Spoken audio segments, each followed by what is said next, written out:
Listening Library presents Pirates of the Caribbean, Dead Man's Chest. Adapted by Irene Trimble. Read for you by Simon Vance. Chapter 1. The moon rose high above a dark ocean. The quiet sounds of the sea, blowing wind, lapping waves, and creaking lines filled the night with an eerie symphony. On the walls of a stone prison that overlooked the scene, a flock of crows alighted. The moonlit night was made even eerier by the grunts, moans, and rattling chains of captive prisoners. A pair of guards dragged a prisoner in through the tower's stone doorway. The passage was clearly the way into the prison. The way out was very different indeed, as a number of unfortunate captives were about to learn. More guards, carrying 6 wooden coffins, made their way to a wall on the prison's seaward side. With a quick condemnation, they shoved each of the coffins off the wall, allowing them to plummet down and splash into the hungry sea below. The coffins bobbed to the surface, and the tide began to carry them out like a fleet of haunted vessels. 2 of the pine boxes sailed lower than the rest, and began to sink slowly into the Black Sea. One of the crows flew down from the prison wall, landing on a coffin. Peck, peck, peck, peck. He began to tap away at the wood. Peck, peck, peck. The repetitive peck, peck, peck, peck was just another sound to fill the shadowy night. Peck, peck, peck. It was all so extremely annoying. The person inside the coffin that the bird had chosen agreed. Peck, peck, peck, peck. Suddenly a gunshot was fired from inside the coffin that sent the bird blasting off in a cloud of feathers. An arm reached through the newly formed hole, found the latch that held the coffin closed, and swung the lid open. Captain Jack Sparrow, the wiliest pirate ever to sail the high seas, quickly emerged and looked around. He was wearing his usual get-up, well-worn clothing, knee-high boots, and his signature red bandana. His gold tooth gleamed in the moonlight. Jack didn't seem concerned with his situation, at first. Then his eyes grew wide, and he began frantically searching the coffin. After a moment filled with high anxiety, he finally found what he thought he might have lost. His hat. With it placed firmly on his head at a smart angle, Jack was once again relaxed. He bowed his head, crossed himself, and reached down into the coffin one more time. "Sorry, mate," he said as he pulled and tugged until, snap, he plucked off the leg bone of his coffin mate. "Necessity is a mother," he noted with a grin. He used the bone for an oar and rowed toward the moonlit hull of his ship, the Black Pearl. She was patiently waiting for him out in the still water, covered by the dark of night. Gibbs, an old salt and a fine pirate, was waiting on the Pearl's deck for Jack's return. "Not quite according to plan?" Gibbs questioned, staring at Jack, who sat rowing a coffin with a leg bone in his hands.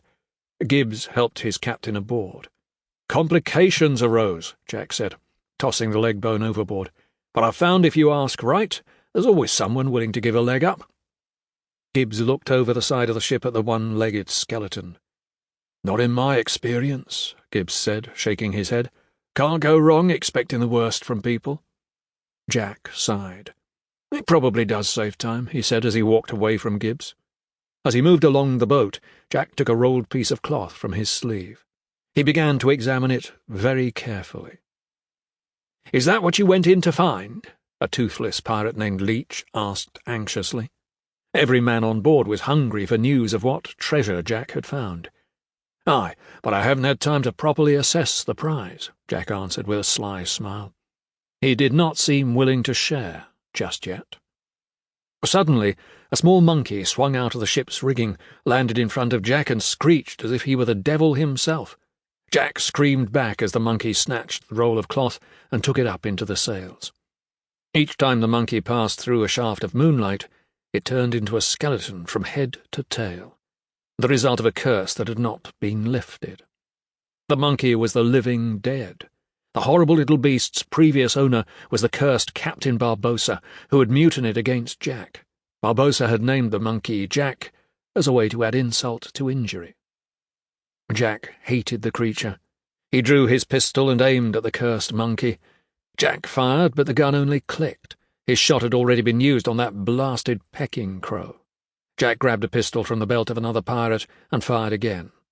This time he hit his mark. The monkey was blown back, and the cloth dropped from its grasp, but the monkey quickly jumped back up again, grinning. Gibbs gave Jack a look. "You know that doesn't do any good," he told him, pointing to the gun. Jack shrugged. "Keeps my aim sharp," he said as one of the pirates on deck scrambled to catch the falling piece of cloth. The monkey continued to screech. "Why'd that eviscerated simian have to be the only thing to survive Isla de Muerta?" Jack grumbled. Then he saw the pirate who had caught the cloth examining it. "It's a key," the pirate said, cocking his head to the side and squinting an eye. "Even better," Jack added, raising a finger. "It's a drawing of a key." The confused crew looked to Gibbs for an explanation. "Captain," Gibbs said, clearing his throat, "I think we were expecting something a bit more rewarding. What with Isla de Muerta going all pear-shaped, reclaimed by the sea and all."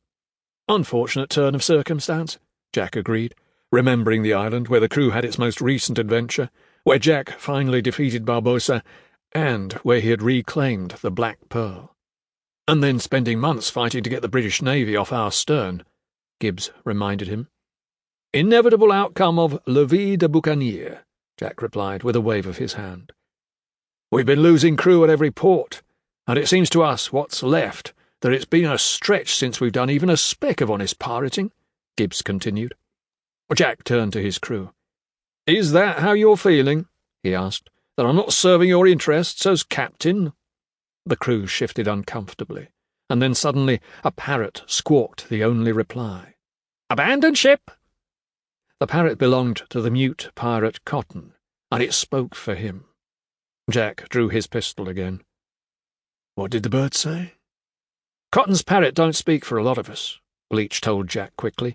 "We think you're doing a fine job." "Abandon ship!" the parrot called out even louder. Jack was about to shoot the old bird, but lowered his gun instead. Cotton seemed relieved. "At least there's one honest man amongst you," Jack said, looking at Cotton's parrot. Jack shook his head and got down to the business at hand. He had questions to answer. "Gentlemen, what do keys do?" Jack asked. The anxious crew of rogues looked at each other. "They unlock things?" Leach asked, suddenly excited. Jack made a face as if to say, "Yes, and?" "And whatever this unlocks, inside is something valuable," Gibbs added, imagining chests of gold. "So we're setting out to find whatever this unlocks?" Jack shook his head. "No. If we don't have the key, we can't open whatever it unlocks. So what purpose will be served in finding whatever needs be unlocked without first having found the key that unlocks it? Honestly, ninny."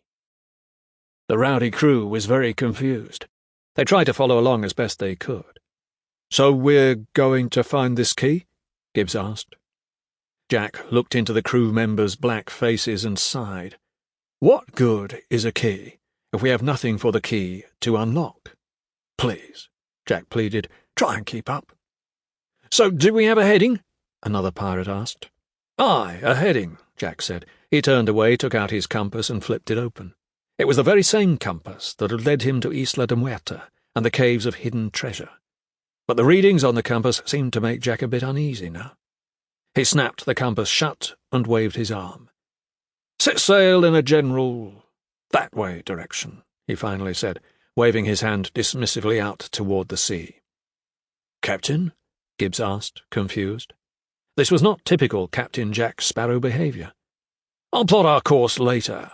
Now snap to and make sail," he ordered as he marched off to his cabin. The crew stood and watched silently. "You know how it works," Jack shouted impatiently, and slammed his cabin door. The crew unhappily began to get ready to sail.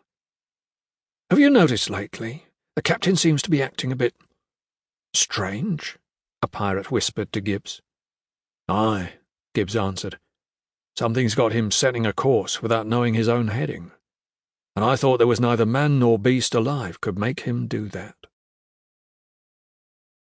Chapter 2. Sample complete. Ready to continue?